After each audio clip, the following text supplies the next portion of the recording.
Ano nga ba ang GSave dito sa GCash? By the way, kung first time mo sa channel na tayo gusto mo pa ng mga online tutorial videos katulad nito, please click the subscribe button. Pagka-open mo ng GCash app mo, may mga makikita kang features dito. Kadalasan na ginagamit natin ay yung send na option o di naman kaya yung pagpapaload natin, katulad nito, o yung bank transfer at pagbayad ng bills. Pero may iba pang features dito sa GCash na pwede nating magamit. Katulad na lang itong GSave, kung saan pwede kang mag-open ng savings account o ng bank account gamit lang ang GCash. At ang pagpipilian mo dyan ay ang Uno Ready, ang Easy Save Plus ng Maybank, ang My Save Up ng BPI at GSave ng CIMB. Ang kagandahan dito ay pwedeng umabot ng up to 6.5% yung interest rate na ino-offer. Minsan, pwedeng mas mataas pa, depende na rin sa ino-offer nila for the month. At katulad nga ng sabi ko, pwede kang mag-open ng mga bank accounts na to. Kung makapansin nyo, yung initial deposit ay kung hindi 0, piso lang ang hinihingi nila. Hindi katulad ng mga traditional bank na pwedeng 2,000, 500, 3,000 o mas mataas pa yung initial deposit. At ang maintaining balance ay halos wala din sa traditional bank, 2,500 yung kadalasan, at meron din tong ino-offer na interest rate na mas mataas nga kumpara sa traditional bank.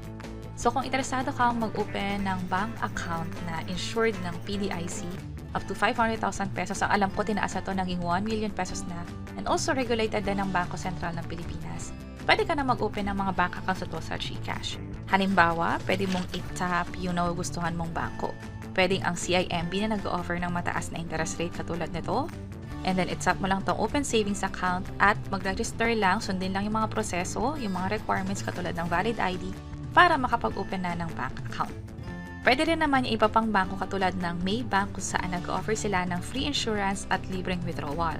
Sa Uno Digital Bank, ang purpose ito ay pwede ka rin makakuha ng mataas na interest rate katulad nung sa CIMB.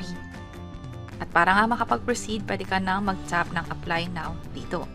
At finally, ang BPI. Hindi ito yung katulad ng BPI na bank account kasi unlike sa ibang mga bank accounts na meron dito sa GCash katulad ng CIMB, Maybank, Uno Ready, ito ay may limit lamang na 30,000 pesos.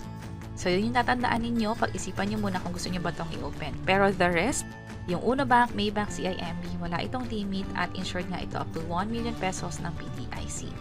At kung interesado kayo sa mga step-by-step tutorial guide, halimbawa yung paano nga ba mag-open sa CIMB, meron kami ginawang hiwalay na tutorial video tungkol dyan. Also, meron din sa BPI Maybank.